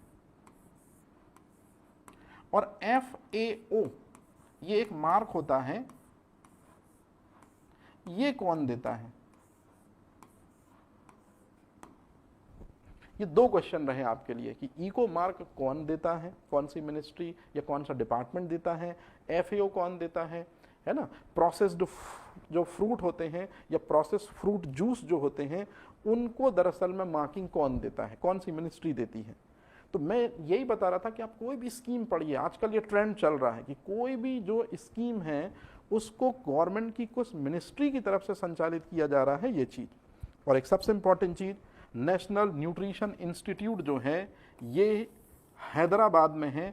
और इसी का स्टेटमेंट आपने पढ़ा है स्टूडेंट, जो फसाए ने कहा है कि ट्रांस फैट का परसेंटेज 2 से नीचे होना चाहिए। ये फसाए को गाइडलाइन मिली है हैदराबाद के इस इंस्टीट्यूशंस की वजह से, जिसका नाम है नेशनल न्यूट्रिशन इंस्टीट्यूट, राष्ट्रीय पोषण संस्थान। मिड डे मील 1995 में शुरू हुआ था, लेकिन अब इसका नाम बदल दिया गया है, प्रधानमंत्री पोषण शक्ति निर्माण योजना कर दिया गया है। थोड़ा ध्यान रखिएगा। और इंटरनेशनल लेवल पर जो फूड और माल न्यूट्रिशन को हराने के लिए या डिफेंड करने के लिए जो एक इंटरनेशनली ऑर्गेनाइजेशन बनी है, यूनाइटेड नेशन का पार्ट है, लेकिन बनी 8 दिन पहले थी। यूनाइटेड नेशन 24 को बना हुआ है, आई थिंक शायद अक्टूबर में, देख लीजिए शायद, हाँ अक्टूबर में ही है स्टूडेंट। तो 24 अक्टूबर 1945 को यूनाइटेड नेशन बना है। और यूनाइटेड नेशन के 8 दिन पहले, मतलब 16 अक्टूबर 1945 को उसका सबसे पहला सेगमेंट बन गया था FAO, फूड एग्रीकल्चर ऑर्गेनाइजेशन। तो फूड एग्रीकल्चर ऑर्गेनाइजेशन जिसका हेड ऑफिस आज रोम और इटली में है, ये भी फूड और न्यूट्रिशन को प्रमोट करता है। जैसे जब जब ग्लोबल हंगर इंडेक्स में इंडिया की रैंकिंग बेहतर हो रही है, तो हमेशा FAO की तरफ से इंडियन गवर्नमेंट को एक लेटर आता है कि आप और भी बेहतर कर सकते हैं, प्लीज कुछ दूसरी टेक्नोलॉजी जो जरूरत की ना हो उस पर फंडिंग करने की बजाय आप अपने भारतीयों को 2 टाइम का खाना, वो भी न्यूट्रिशन वाला, अवेलेबल कराइए, उसमें ज्यादा छाती चौड़ी होगी। हालांकि ऑलरेडी गवर्नमेंट जो है उस दिशा में बेहतर प्रयास कर रही है और कोशिश कर रही है। स्टूडेंट, ये कुछ ऐसे फैक्ट हैं जो करंट के फैक्ट थे। आप में से बहुत सारे स्टूडेंट का कहना है सर ये फूड सेफ्टी ऑफिसर में करंट क्या आएगा? अरे भाई, फूड से रिलेटेड कोई भी न्यूज़ वो आएगी। जैसे ग्लोबल हंगर इंडेक्स 2024 में इंडिया का आपको डाटा याद रखना, 105वीं रैंकिंग है। कितनी मार्किंग मिली है? 27.3। और अब सुनिए परम ज्ञान जो मेरे को देना था। अगर आपने 2024 का करंट अफेयर्स पढ़ा है तो नहीं पढ़ा तो मैं आपको एक चीज बताता हूं, आपके पैरों से जमीन खिसक जाएगी। और इसका मैं पूरा क्रेडिट देना चाहूंगा आज के लेक्चर को, स्पेशली आज के लेक्चर में जंक फूड को। मैंने पहले ही एक चीज बताई है स्टूडेंट, जो बात मैं बता रहा हूं वो छोटी मोटी नहीं है, आप उसका क्वेश्चन जरूर देख लेंगे एग्जाम में। मैंने आपको एक चीज बताई कि हमारा जो ट्रेडिशनल फूड था, हमारे फादर, हमारे ग्रैंडफादर, पोहा, हलवा, दाल, चावल, सब्जी, रोटी, और हम उनकी औलादें हैं और हम यूज कर रहे हैं इस ट्रेडिशनल फूड को। कहीं हमने बिसरा सा दिया है, भुला सा दिया है। हम यूज कर रहे हैं पिज्जा, बर्गर, हॉट डॉग और ये फ्रेंच फ्राइज। तो ये हमारी जनरेशन ही यूज कर रही है, भले हम ना कर रहे हो लेकिन मॉडर्न जनरेशन तो यूज कर रही है। अब आपको जैसे ही मैं एक सच्चाई दिखाऊंगा, आपके पैरों से जमीन खिसकेगी, और उसका सिर्फ और सिर्फ ये रीजन है। मैं और किसी को तो कह ही नहीं रहा कि और कोई दूसरा रीजन हो सकता है, यही सबसे बड़ा रीजन है। और लीजिए, अब आ रही है एक रिपोर्ट जिसको आपको याद जरूर रखना है, लेसेट रिपोर्ट। दरअसल में लेसेट एक पत्रिका है जो बीच बीच में फूड रिलेटेड आर्टिकल से पूरी दुनिया को चौंकाती रहती है, और इसके ज़्यादातर खुलासे जो हैं वो फूड आइटम्स या food related point of view को लेकर होते हैं। 2024 में इसने एक स्टेटमेंट दिया है, हिला के रख दिया उसने पूरी दुनिया को। स्टेटमेंट है स्टूडेंट कि पूरी दुनिया में 8 to 8 million people have diabetic. 8 to 8 million people diabetic हैं पूरी दुनिया में। और मजेदार बात तो अब आ रही है कि इसका लगभग 25% हमारे इंडिया में हैं। 212 मिलियन डायबिटिक पेशेंट हमारे इंडिया में हैं। किसने किया इनको डायबिटिक? इसका मतलब छोटे छोटे बच्चे, इसका मतलब कॉलेज, और बुढ़े तो है ही डायबिटिक पेशेंट, इंसुलिन का लेवल वैसे ही कम हो जाता है। ये सिर्फ और सिर्फ इशारा उसी तरफ है स्टूडेंट, जो प्रोसेस फूड जो होता है, या जो जंक, स्पेशली प्रोसेस फूड भी नहीं, जंक फूड में कार्बोहाइड्रेट का परसेंटेज हाई और फैट का परसेंटेज हाई होता है। और जब एक्सेस कार्बोहाइड्रेट जाएगा तो स्टार्टिंग में इंसुलिन उसको किसी तरह से क्या कर लेगा, लीवर में स्टोर्ड करा देगा। लेकिन आपका सुबह भी यही, शाम भी यही, सुबह भी यही, शाम भी यही जंक फूड, तो फिर कहीं ना कहीं एक पर्टिकुलर टाइम पर इंसुलिन का सिक्रीशन कम होगा। और इंसुलिन का सिक्रीशन पहले आपने देखा होगा बुढ़ों को ही डायबिटीज होती थी, 40-50 में होती थी डायबिटीज, क्योंकि यहां तक आते आते इंसुलिन कम होता था। अब बच्चा शुरू में ही हाईली कार्बोहाइड्रेट रिच फूड खाना शुरू कर देता है, 5वीं 6वीं, है ना, 6th 7th 8th क्लास से, या 5-6 साल की एज से, तो रह कर 10 से 12 साल में नेचर द्वारा दिया गया जो पेंक्रियाटिक इंसुलिन है वो खत्म होने लगता है या कम पड़ने लगता है, तो बस डायबिटिक। बहुत बड़ा डाटा है स्टूडेंट, 212 मिलियन लोग इंडिया में डायबिटिक हैं। और ये आपको शायद प्रॉब्लम दिख रही है, मेरे को तो ये सोल्यूशन दिख रहा है। यदि आपका दिमाग 1% लोगों का भी थोड़ा करिस्तानी में जा रहा हो, तो क्या आप इस इंडियन डायबिटिक पेशेंट में से 50% ऑडियंस को टारगेट करके कोई ब्रांड एंड चूरन उरन ला सकते हो? और चूरन लाने में आपको पैकिंग वैकिंग थोड़ी बढ़िया करनी होगी, और इतना बड़ा मार्केट है। आधी लोगों ने ही सेल आउट कर लिया तो एफएसओ से ज्यादा कमाओगे। मैं आपको पढ़ाई के साथ साथ में कुछ ऐसे क्रिएटिव आइडियाज भी दूंगा जिनसे न केवल आप क्या कर सको, अपनी लाइफ को बेहतर बना सको, बल्कि एक पूरी की पूरी ड्रामेटिक और क्रिएटिव हिस्ट्री बना सको। तो इसी उम्मीद के साथ कि यदि आप पढ़ाई करो तो आपका कुछ ना कुछ बेहतर तो हो ही जाए, लेकिन यदि आप ना पढ़ पाओ बेहतर, तो ऐसे यूनिक आइडियाज और डिफरेंट स्कोप के सेक्टर भी मैं आपको दिखाता रहूंगा, जहां आप थोड़ा अपने और अपने फ्रेंड की हेल्प से बेहतर जो है वो पा सकते हो। तो इसी उम्मीद के साथ कि ये चैप्टर आपको हुआ होगा क्लियर और चीजें आई होंगी समझ में। अब ये जो लास्ट पेज है, इसको हम नेक्स्ट वाले टॉपिक में, जब स्पेशली हम न्यूट्रिशन वाला टॉपिक डिस्कस करेंगे, तो फैट में ये मैंने ऑलरेडी बताया है कि कुपोषण के या माल न्यूट्रिशन के वो कौन कौन से स्वरूप हैं जिनके जरिए हमको पता चलता है